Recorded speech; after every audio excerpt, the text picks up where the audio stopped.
This is Peter HELLAND with Public Access Michiana, and Robert Smith, who comes on here quite often, is here, and we have a special guest, Kelly Jones, who is the Republican candidate for mayor, and we're going to hopefully enjoy our time here. A lot of people don't know Kelly, and this is a great show to have for public access. We want to get the public to really know our candidates, and oftentimes you might get a 5-minute little clip on the news, but here we have a whole hour. And we don't have anything directly planned. We have some questions, but I think Kelly is, you're a good talker, and you're not afraid to talk, and there's a lot of things to talk about. There is quite a bit to talk about. This town's a lot more interesting than people think it is. And there's a lot to learn, a lot to do. I think the groundwork has begun, but it has a lot more to go, and some of it needs to be steered in a different direction. Okay, now, I mean, I haven't been thinking a whole lot on who you are, but I talked to you last night at the city council meeting, and that was a very interesting meeting we had last night. And unfortunately, we didn't get it. It wasn't filmed, and that was a... that was unfortunate. Jess Davis did film it. Jesse, yeah, right. He did film it. And he might get you a copy if you asked him, actually. Okay, so that could go on the TV. But anyway, I talked to you last night, and I know you went to Riley High School. I did. And I know you're like about 47 years old. Close, 48. I just had a birthday. Okay. Went to Riley and LaVille, actually. Okay. I escaped from South Bend for a couple of years, but I came back. Right, but you are totally from... I am 100% born and raised here. I was actually born at Memorial Hospital. Okay. I've always been here. I even had my college education over at Bethel, kept it local. I'm very proud to live in South Bend. And your parents, are they from South Bend? Or my father was born in Bremen, moved here at 3 years old. Spent the rest of his life here. He passed away a few years back, unfortunately. My biological mother is from here, but she's moved a lot. She's in a nursing home now. And my stepmom, God save her soul, she passed away from cancer last year. She was from Hudson Lake, and when she married my father, she moved to South Bend. And she passed away here. Okay. And you have a daughter? I have 3 daughters and 4 grandsons. Okay. Because I met the one daughter. She was sitting outside the meeting last night, and I had a nice, good talk with her. So she is your youngest, or she is the baby? Yes. She's the baby. Yeah, she's 15, going on 26, and she goes to Clay, and she loves it. She's very artistic, and I believe in promoting your child to follow their dreams, be what they want to be. When she's done with school, she wants to join the Air Force. Okay. And I'm very proud of that decision, actually. That's a big move. We have Army, Navy, and Air Force and Marines in our family, the whole 9 yards, and she wants to be one of them. Is she in a program at Clay? Not yet. She's only in 10th grade right now. Okay. She's looking into joining possibly an ROTC program next year. Okay. The other interesting thing that we said, I'm just jumping kind of some of the interesting things. You said you're an ordained minister. I am. So you're a Christian. I am a Christian. I go to a church locally, Faith United Methodist on Ewing. We're known for our fish fry. Oh, I know. I live right down the street. We have the best fish fry in town, don't we? Right by Rum Village. And actually, it's coming up.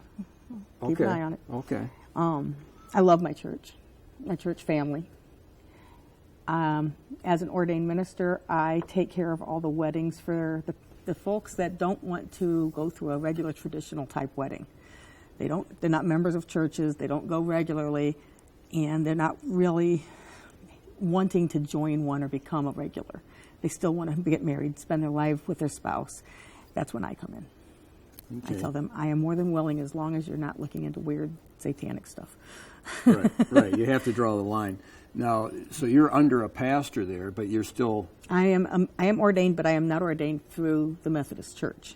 Okay. And I did join a Methodist church. Okay. John Wesley. the whole history. I think there's 48 Methodist churches. There's quite a few of them, yeah. It was like the biggest church in the country for a long time. I mean, as far as the number. So you have, in other words, one of the reasons you're running then, as an ordained minister, there's actually Christian reasons or moral reasons or what's kind of... There's a little of everything reason. Okay.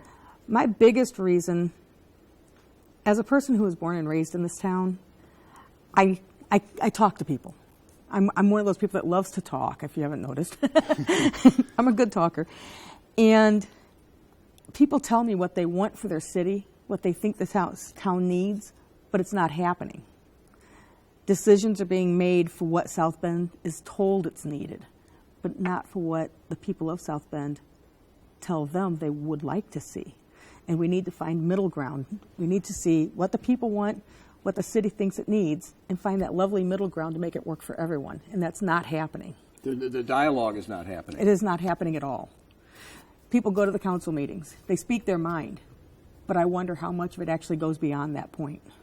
Well, last night, Bob wasn't there last night, but you could sense some of the complaints is that these things are happening in the city. And I was up there. Yeah, and it's not everything's working. It's like It's not. they're not aware. Yeah, you're doing this on the bicycle thing, but here's actually what's happening. So, right? Isn't that? That is a big complaint. That's one of the things I actually got up to the podium about. The Lincoln Way West was turned into 2 lanes when it used to be 4, so they could put bicycle lanes in and parking. Well, they didn't actually add bicycle lanes. If you look when you're driving down the road, the bicycle lane is in the same lane as the car. It's actually painted in saying bikes and cars belong together. The reason we created bicycle lanes was to get them out of the vehicle lanes for safety purposes. So now we've put them back in. Not too long ago, I had a friend of mine who was driving down Lincoln Way. Said she was doing 15 to 17 miles an hour all the way. Traffic was backed up 3-4 blocks long, and she couldn't figure out what was going on. They got to a light, bicycle turned. There was a bike holding traffic up that whole time because he belonged in the same lane they did. Right, and Lincoln Way is kind of like, I mean, it's a pretty busy it's a road. highway. I mean, it's connected. It is. And technically, you're supposed to kind of have some good speed there, right? It's You would think. You're supposed to be able to do, 35, and you're lucky to get half of that speed limit up now. Imagine being on a motorcycle at 10, 15 miles an hour. I mean, in my mind, it is kind of a small issue, but it's not necessarily a small issue. It's a headache for the people that live there and drive it on a daily basis. Well, it's more, it's a technical issue, too, because if the engineers wanted a lane for cars and a lane for bicycles, they are not supposed to be the same lane. I agree. And on the east side of town, they are not the same lane. You know, every other place they are not the same lane. So the real question is, what happened to Lincoln Way? How did it get screwed up? Who's going to fix it and when? And a couple of people spoke on it. Yes, quite about half the people that got up talked on that subject, actually, and because they're concerned that the same thing's going to happen to Western, that it's going to get so condensed and the bikes are going to be in with the cars, and it's a driving mess. One of my points was, everybody says that our current administration is trying to turn South Bend into another Chicago. Well, in Chicago, that right-of-way between the sidewalk and the road that everybody has to take care of when it's on their property, even though it's city-owned, let's eliminate it then. Property owners are going to love it. They don't have to mow. That's where in Chicago the bike lane is. Right. Between the sidewalk and the curb, not on the streets at all. And everybody there gets along fine with that. Bicycles, segways, everything going up and down the sidewalks, no problems whatsoever because it's a separated section from where the pedestrians go and from where the cars go. You almost have to. I ride my bike all the time. It's a safer alternative. Sometimes I'll get on the sidewalk. I mean, I know technically there's the same rules. There's all kinds of rules. But, hey, you want to be safe. Safety first, yeah. And the cars like it. You're not in their way. Exactly. Right? I mean. Yeah. And as you are in the process of running for mayor, One of the things that people want to know is what qualifies you to run for mayor? Well, as a lifelong resident, I am the kind of person that wants for the city what the people want for the city.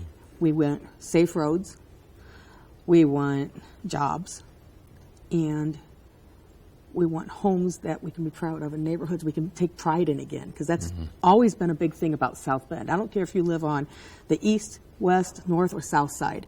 Neighborhood pride has always been a big community thing. We're losing it badly. And a big reason for the loss of community pride is the fact that the houses are gone now. They've been ripped out. We don't have them. People don't have a place to live. People are living on the streets because the shelters are full. I would like to bring back that community pride, because when you have pride in your home, in your neighbor's home, and their neighbor's home, you tend to watch out for crime. You tend to call the police when something's going wrong. You don't say, well, if I call, this could happen to me too. You're more worried about, well, if this is happening to you, this is going to happen to me. So I'm going to make sure it doesn't happen to you. Well, there is a practical element to that. I mean, and neighborhood pride not only does that, but here's what it does. It eliminates some of the crime. You'll never eliminate all the crime. Everybody knows that. There's no such thing as a crime-free town. I live right near where you go to church there. It's a wonderful area. area. They had some really bad boys move in. They have. A couple of years ago, and it was atrocious. And I was thinking the only way to deal with this, I'm going to have to get a neighborhood, thing going. And fortunately, they were doing so bad, police caught them and drove them out, and they went to jail. You don't see neighborhood watch and we have good neighbors. I mean, we kind of get along pretty, But if you don't have some kind of protection with each other, you have nothing. And you're a sitting target. Neighborhood watch programs were in the 70s. Remember those? Those were wonderful programs. And I know they're still out there, but people don't remember them because they're really not being used like they used to be. We need to utilize that program again. I think bringing that back in full force would be wonderful. And it doesn't require a lot. It's just people watching out for people. Well, it requires an infrastructure that kind of comes out. And that's where the neighborhood pride part. You get the neighborhood back together again. You get those community barbecues going again. The empty lots we could do, and I've done a lot of investigating on this program, a tiny house program. Have you ever heard of that? Mm-hmm. There are communities throughout the United States that do this, including Washington, where they build these tiny houses. They are big enough to house 2 people fairly comfortably. They're not huge like what everybody thinks a house should be. There's room for a small living room, small kitchen, small bathroom, small bedroom. They're not huge. But the size of these houses and the way they're built, you could fit 3 to 4 on each property lot and still have some yard. It can be run through the HUD program like all the other small house programs are run. 600 empty pieces of land, 4 houses on each. That's 2,400 houses for our homeless and our vets. You eliminate part of the homeless problem and get people stopping sleeping on stoops. That'll clean up the downtown district. That'll clean up the outside of downtown district. Businesses recognize that. They'll start coming back. Crime drops. People have homes. People have jobs. South Bend's back again. That's the biggest way to fix it. We got to clean up South Bend, not just downtown. All of South Bend. We need to get people working, and you need to have to follow Maslow's theory. First step is getting them a home, food, and clothes. But unfortunately, somewhere along the line, people have forgotten that theory. They've forgotten to go with step 1, or with step 2, they've jumped straight to, let's get the big businesses in here. Well, that's like the 3rd step. You got to start out small and work your way back up when things have gone bad. So what you're saying is that the current administration is not, they're not listening? They don't listen. They're not listening to what the city needs. They're looking at what they want. So they have a way of doing things that they've learned, and they're people feel like, I guess, that they're imposing it without discussing the process of this, how it's coming upon us. Yes. Yeah. I've had experience in taking some complaints to the different offices in the city They will listen to it, but nothing happens. The only way to get something happen is to make a big fuss about it, create some commotion, let the press know, then all of a sudden something happens, and things should not work that way. And as mayor, how would you fix that communication? I believe in an open format communication program. One, the mayor should be at all the council meetings. He shouldn't go to the ones he wants to go to. He should be at all of them. In Mishawaka, Mayor Wood goes to almost every one. And I think he's doing a wonderful job with what he does. South Bend needs a mayor that's willing to listen to people and willing to work with them as much as he can. Mind you, I know there's legal boundaries. I understand that.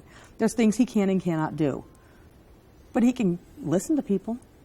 He can be willing to take the advice of what the people he works for want. I mean, realistically, it's like in a business. He's the manager. But he's got 100,000 employees he answers to, not that answer to him. You need to listen to some of them. You need to take in what the people of the city want. You have 8 men and women on a board willing to represent different sections of town. They need to hold meetings in those sections once a month and bring that information to those council meetings, I think, too, to give that information to the mayor, because I believe that's their job. And not only that, at the meeting last night, they were complaining that they really didn't have a lot of access to the council members themselves. And that way they would have that access if they had a meeting once in a while in their own district. For that sake, it would make it easier to get to it because it's close to home now.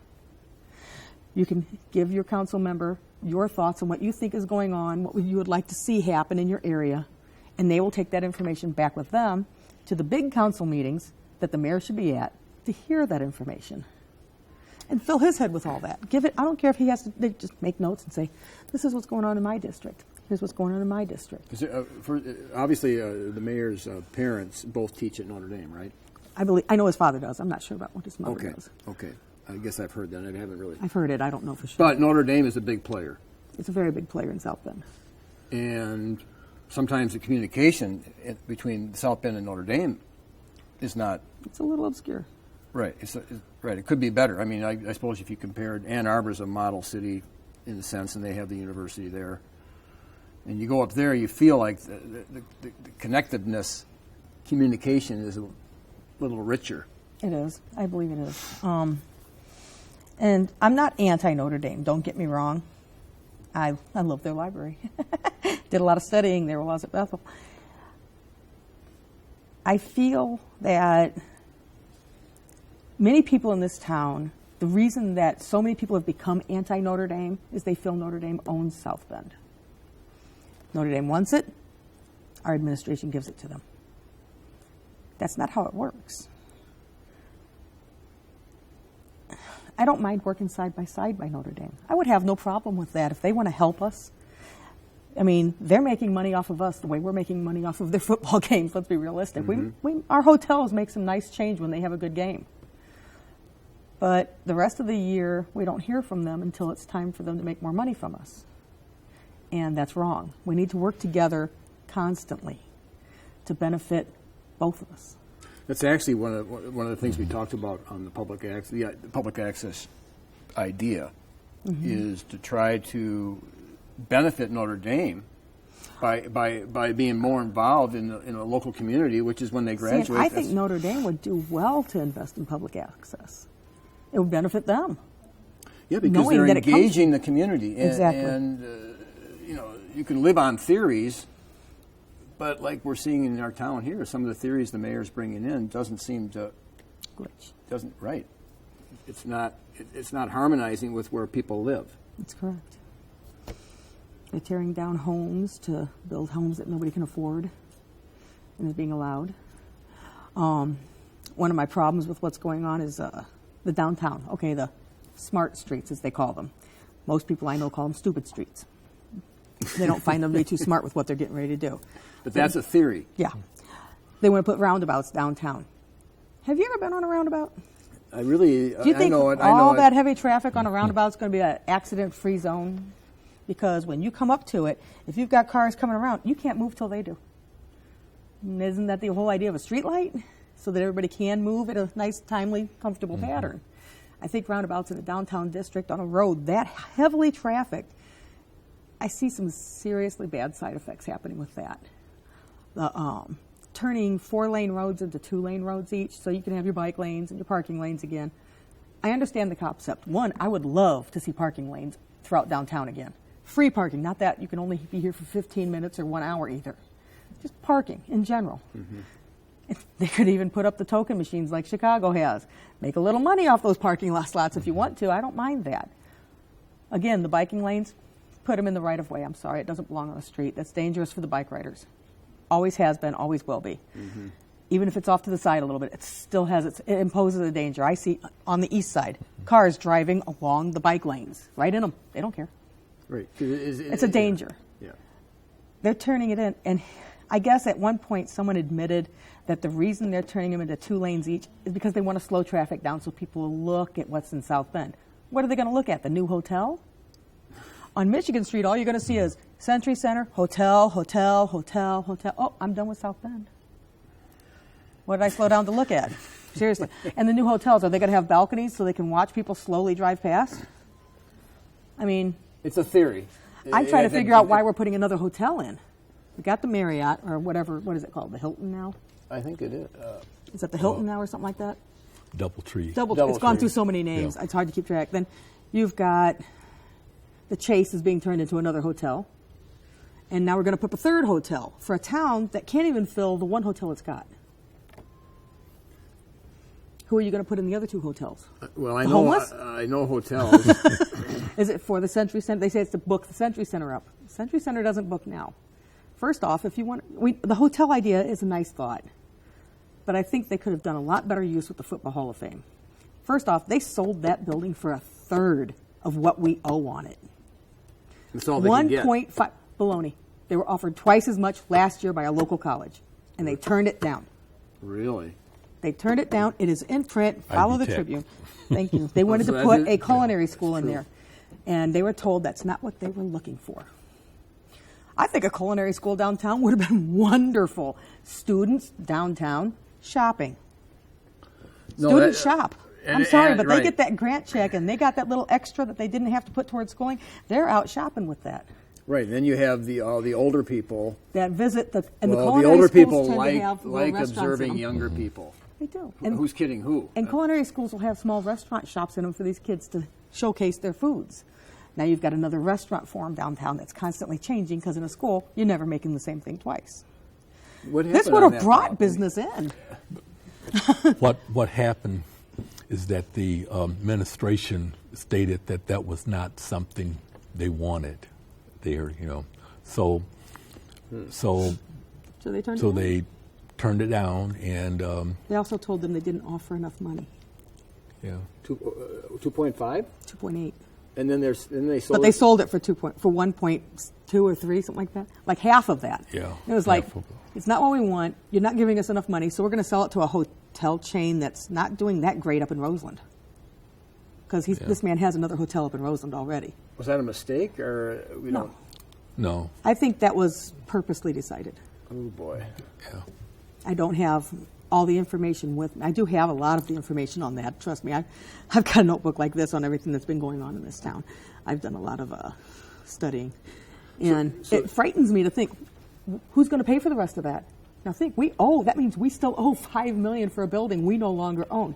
Guess who pays Taxpayers for gonna it? pay for it. That's right. Our Right. taxes are going to pay Right, for it. and then I know, and then public access will be up for refunding, and We told they them- may not be able to have enough money to come up with 45,000, so people can turn their TV on and see and hear what's Yeah. happening.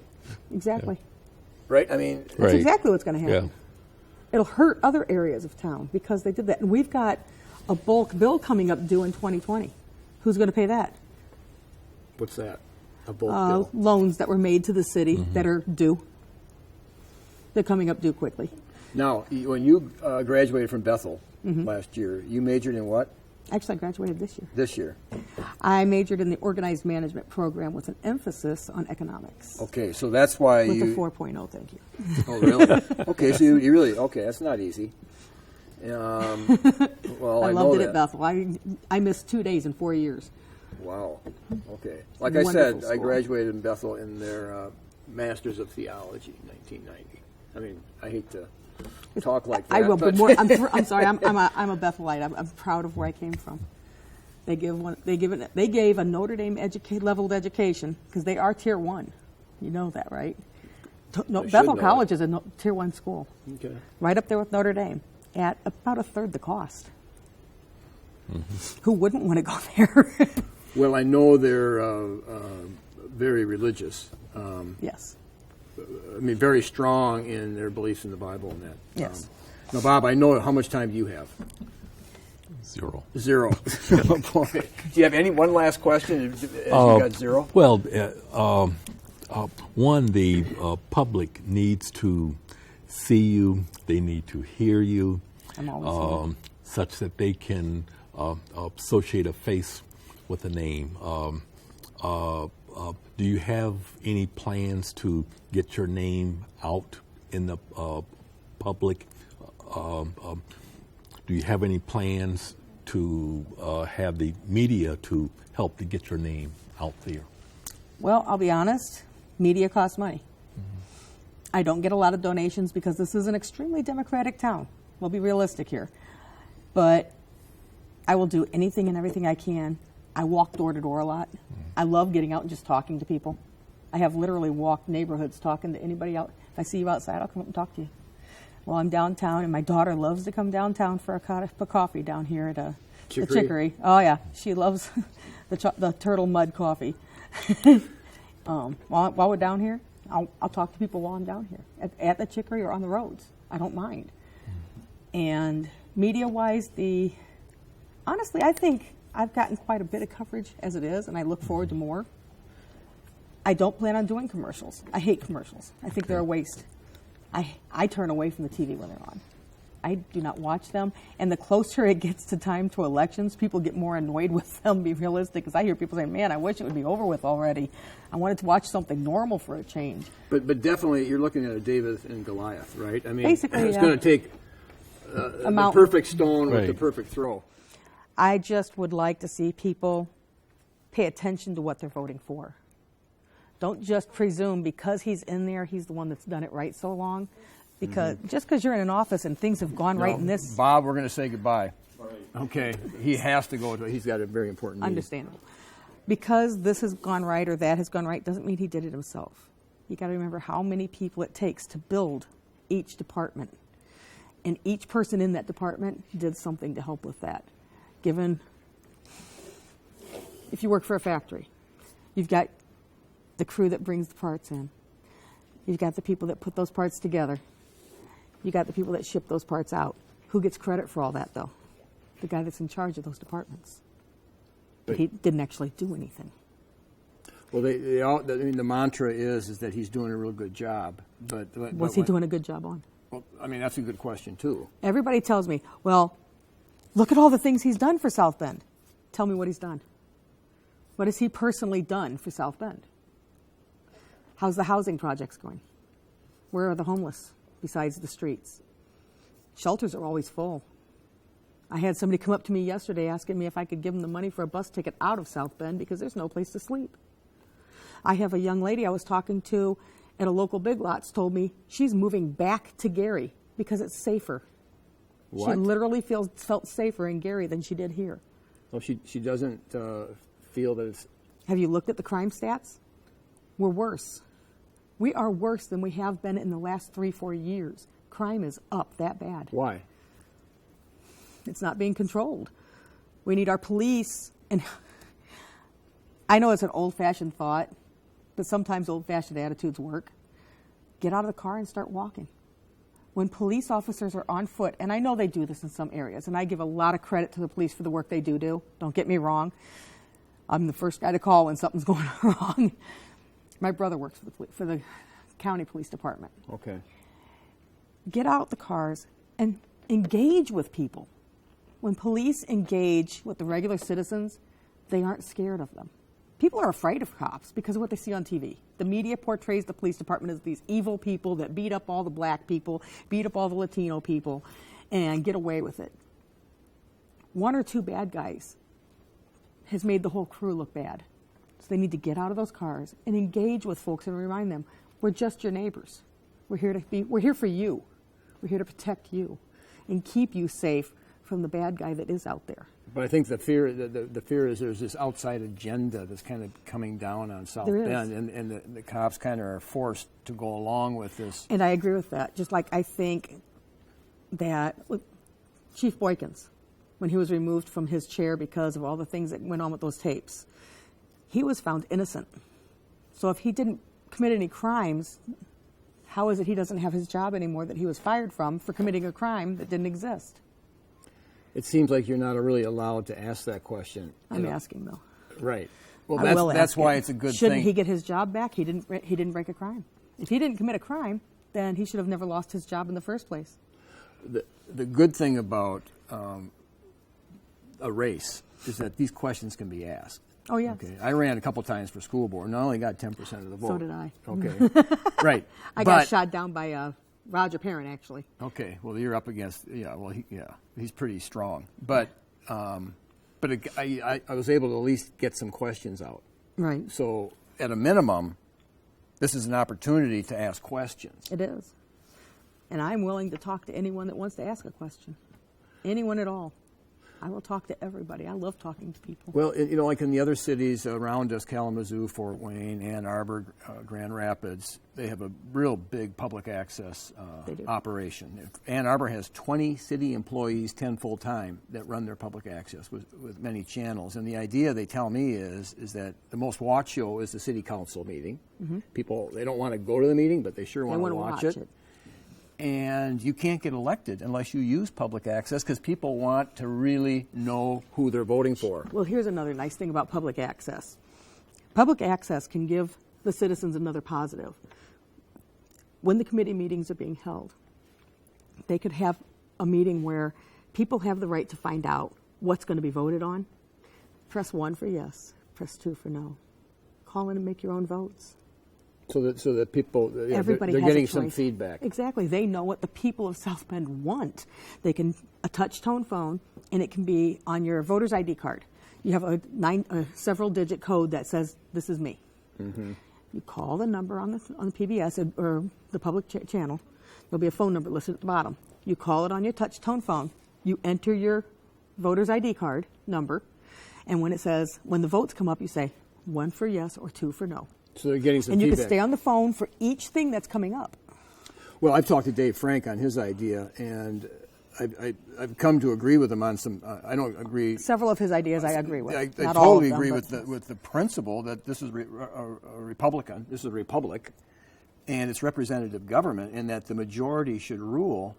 But I don't believe the majority should rule outside, the moral law. I agree with you on that. So the majority could be wrong. I mean, if the majority says, well, we're not going to go by the seventh commandment anymore. Well, hold it here.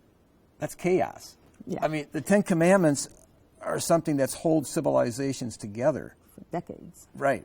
So, yeah, and we're gonna say, well, we're not going to reference the 10 Commandments anymore. We're not going to go by Oh, they're that. already doing that. Some areas have said you're not allowed to put that outside of the courthouses anymore. Have you not noticed this? Oh, I know it. Our world is falling apart. I honestly believe that. And we need, but my thought is, with talking to David, is I believe one of the things he talks about, and I am foolhardy for it, it's not supposed to be we, the politicians. It's we, the people. The people want a voice. And with public access, they would have that. And I really believe that your programming would do that for them. It needs to be available here and given channel opportunity for people to vote on the issues that are at hand so that when the government administration, whether it's me or someone else, is running this show, they know what the people really do want. Or like in Ann Arbor, the politicians are on the TV all the time. In fact, they have a government channel. See, They have you can have as many. We have just one public access channel 99, and of course, sometimes we get them confused between channel 34. But they have, it's called PEG, Public Education and Government. Okay, this would be considered public. But then they have a channel just for the educational aspects, and then they have a channel up in Ann Arbor, Fort Wayne, Kalamazoo, and skipping ahead, but in April we're going to have the regional conference here. So in Lansing I'd they love had, to be at that. yeah, in Lansing they had it, and I went to it, and we had our little camera, and we filmed. We talked to like Mike Wasserow is the head guy in Washington D.C., and he grew up right near where I grew up in Wisconsin, and he basically says he feels. Yeah, he said this is almost. I mean, the darkness is just hitting communities where people don't have a voice. They don't anymore, and they need to.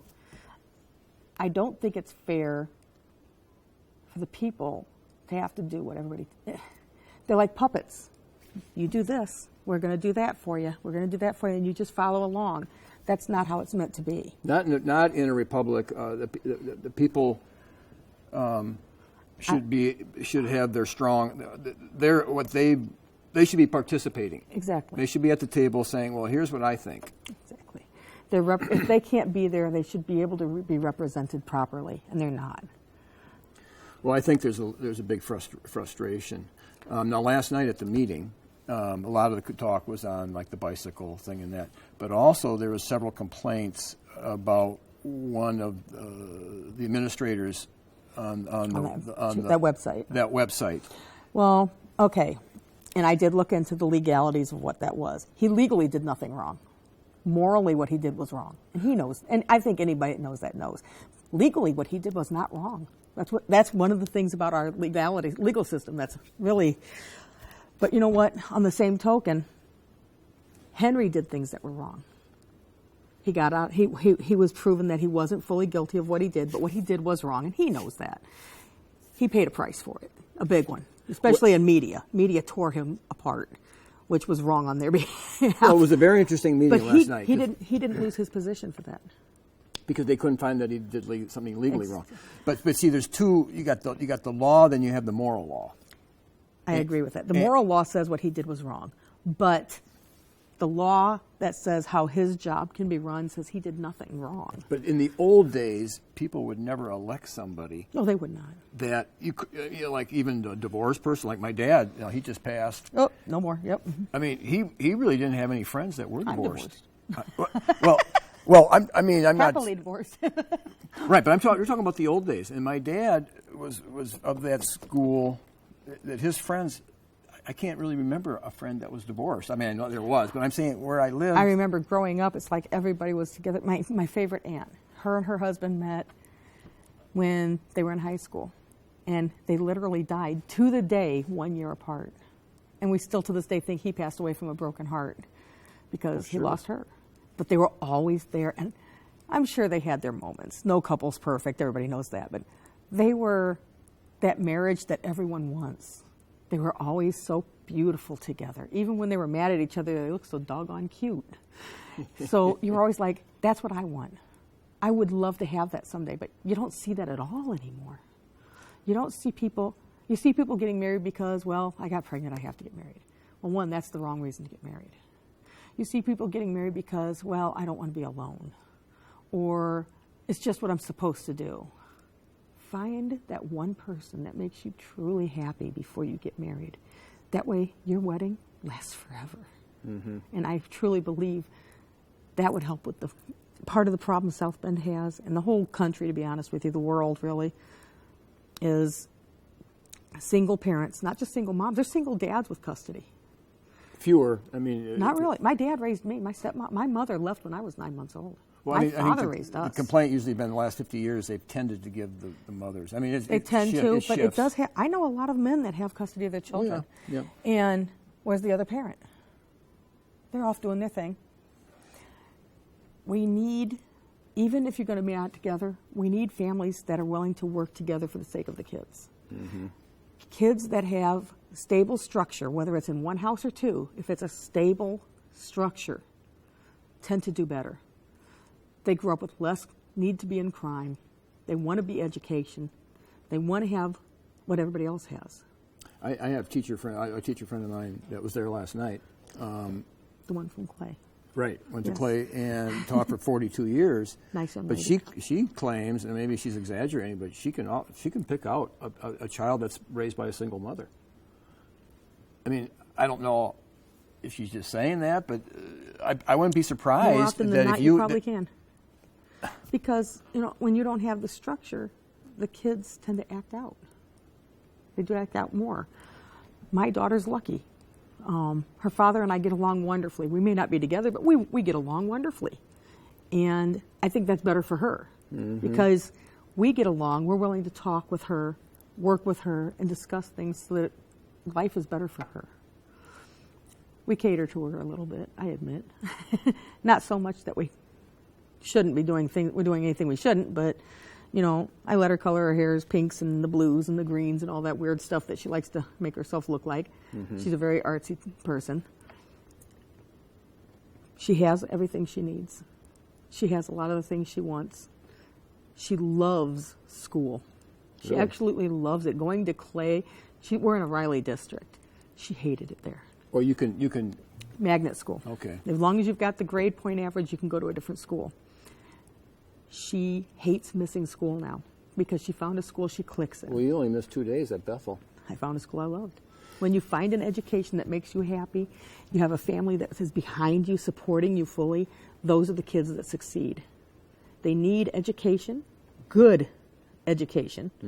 We're losing teachers left and right because the baby boom era is retiring. That's over.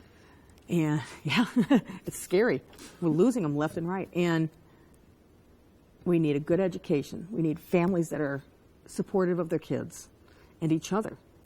Just because you're not together doesn't mean you can't. You can work together. You can work together. My sister was divorced, and they lived a block apart. And the boy my nephew would be 1 week there. It's not perfect, but I joked with my daughter. The house next to her dad's for sale. I said, "Oh, I could go buy that, right?"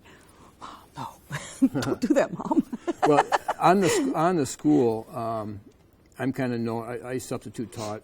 I worked in the jail and substitute taught, and I got dismissed. I worked in the jail, too. Huh? I worked for the prison system, too. Okay, but I got dismissed for ultimately the termination letter said I brought a Bible in the classroom, and it went to the Supreme Court. So it was a big thing. But I had to do some of the work myself because the lawyers didn't want to handle it. It was a political thing, hot potato.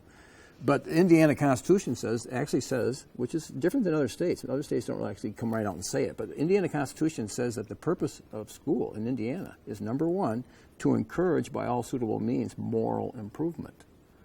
Okay, now, see, but that raises the issue in my mind, like the meeting last night. See, the person, the administrator, that was accused of a moral infraction. But it wasn't legally wrong. But it was still front page of the paper, and one guy was pointing out. And then another guy came up and spoke and said, yeah, but here's the problem. Yeah, the front page of the paper for this guy's moral infraction, but we have a mayor who is considered more immoral. And he's in his position still.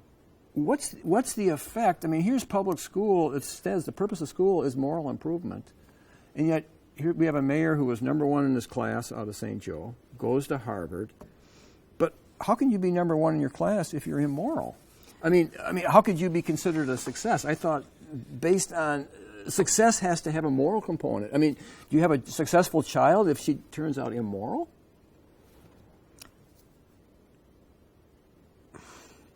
I want her to be successful with morals.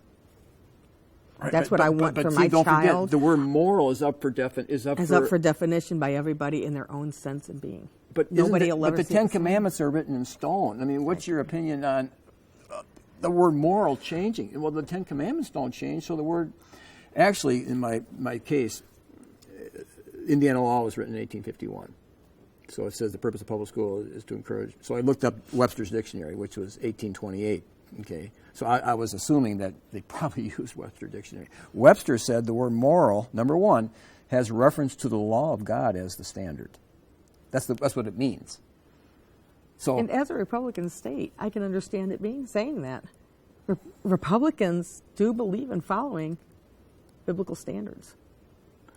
Right. And in other words, we think there's a problem. The people that were speaking last night were very disturbed. They were very upset about a lot of things. About the immoral infraction of one of the administrators. Mm-hmm. They thought it was a big problem. If it's okay for one, it's okay for everyone?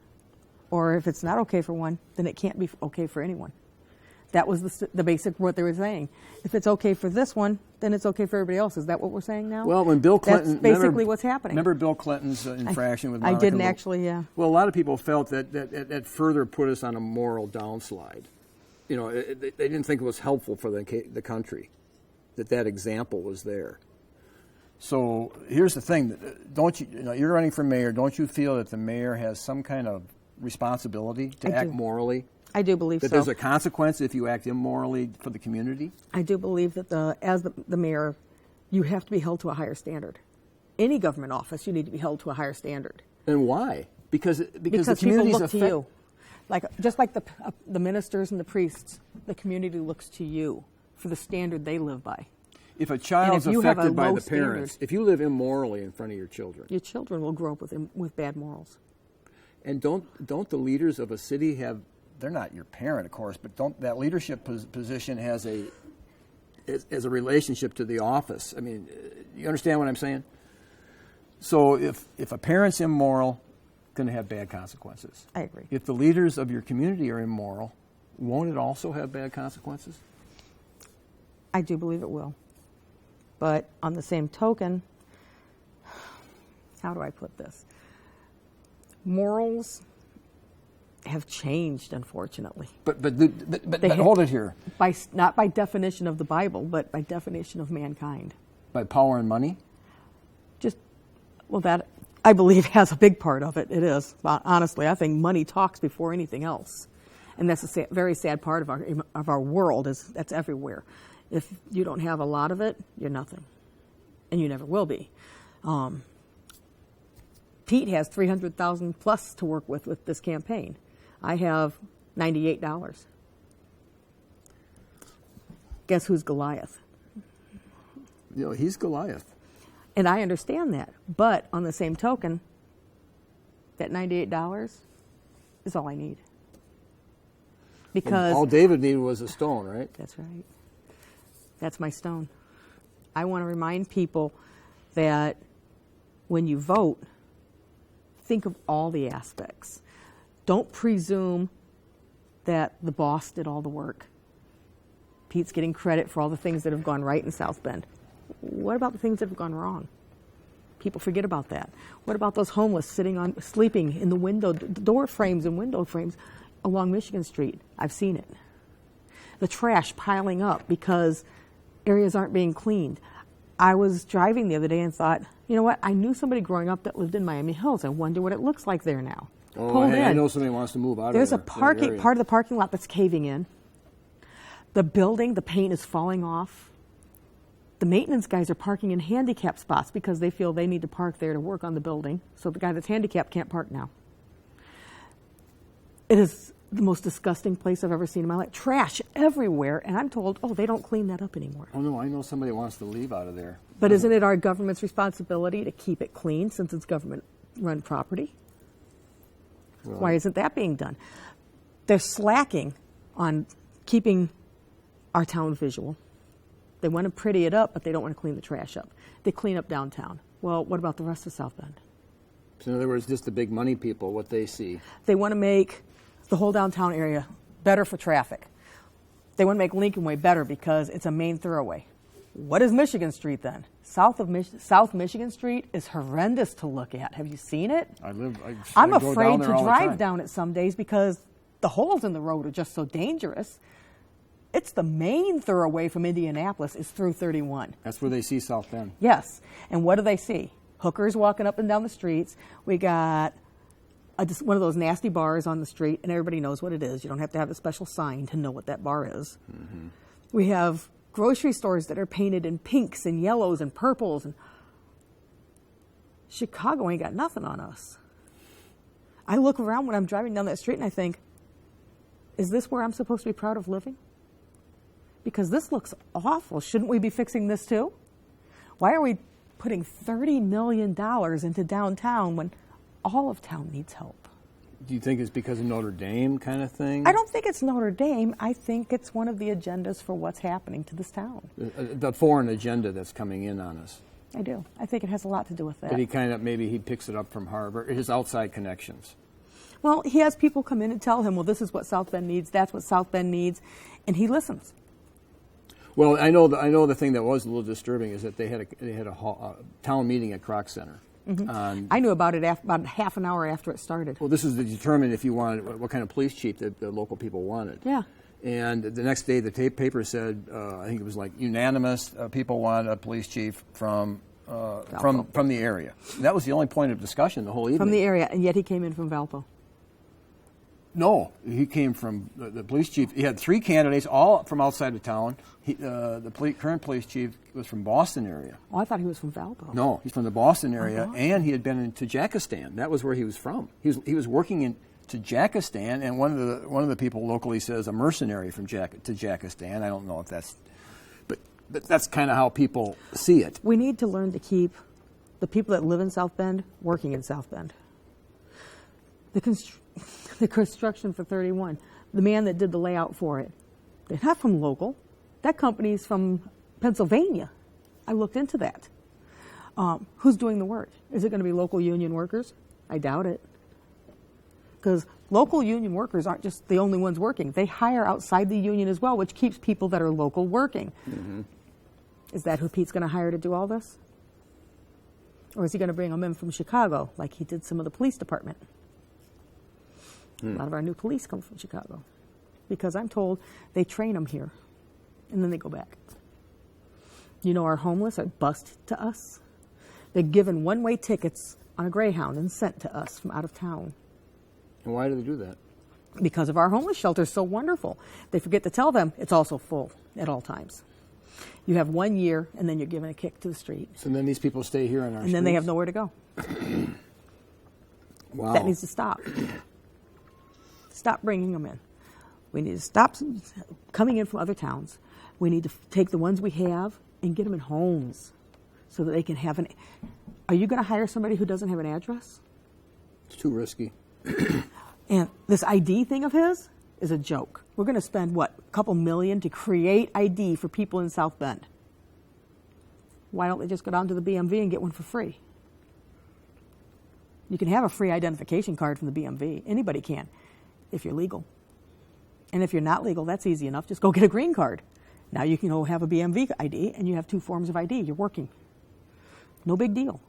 But we're going to buy ID from the city that won't even be endorsed by the state, just the city. So it's not a legal piece of ID. It'll be a discount card, I was told. Well, Elkhart has one of those, and it's not identification. It's called Mile. Give us a discount card. That's all I need. I don't need ID for that.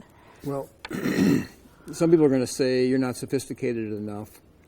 I'm from a tradition that, I don't believe in women pastors. I'm not trying to sit here like, A lot of people don't. Right. And I don't believe women should be in positions of office. Now, of course, I don't impose that. I mean, just talking about how I think. I'm not hiding anything. Of course, I'm not acting like, I'm your judge now. Right. You're fine. But people have different beliefs. But does South Bend ever had a woman mayor? No. So I see what I'm saying. We haven't had a Republican mayor since 1967. And I was actually joking about that. I said, look, we haven't had a mayor that was Republican since 67. And since I was born in 67, I was born to be mayor. Now, the pluses that you bring to the table, just being honest here, is you're local and you're really listening to the people, where the current mayor seems to be kind of on the other extreme, that he's doesn't care about what the people he's want. listening elsewhere. Correct. And then bringing it in. And I have no problem with contrasts. elsewhere. I have no problem with the elsewhere listening, but you got to listen locally too. You got to listen to what the people want, and then take in the ideas from the other places. Don't say, "Ooh, that's all I want." Take those ideas, take them ideas to the people, and then work together. And you don't feel that's happening? No, he has meetings. I mean, I've been to some meetings that local people can talk. But you're saying that's kind of a formal ritual. It doesn't really. Yeah, that's just the coffee with the mayor thing. I really think it goes in one ear out the other. It's not really connecting. It's more for appearance. Is that what I you're think saying? that is. I think it is a lot for appearance because, I mean, is anybody getting what they want? Well, outside of Pete? Definitely when they had that meeting at the Kroc Center, if we want a police chief from inside or out, That it did no proved to good. be just appearance. Exactly. And that's what I think most of the meetings are, appearance. Let's see if we can make everybody happy for now. Right, because they don't have the power to stop us anyway. They won't know any better anyway. No, I think he thinks that people won't know any better. We only have 3 minutes left. So is there any? What do you think is your number one issue? I mean, what do you think the basic, looking at the big picture? The big picture I see, and this is reality of it, we need to fix our infrastructure and our roads. We need to make South Bend look like a town you want to visit or live in. We need to get the homeless off the streets. The tiny house project is a big way to do that. I believe that it can be done. There are TIF funds out there that would support it and work it through the HUD program. We could also instigate the Dollar House program, the original one that is still being used throughout the country and still working.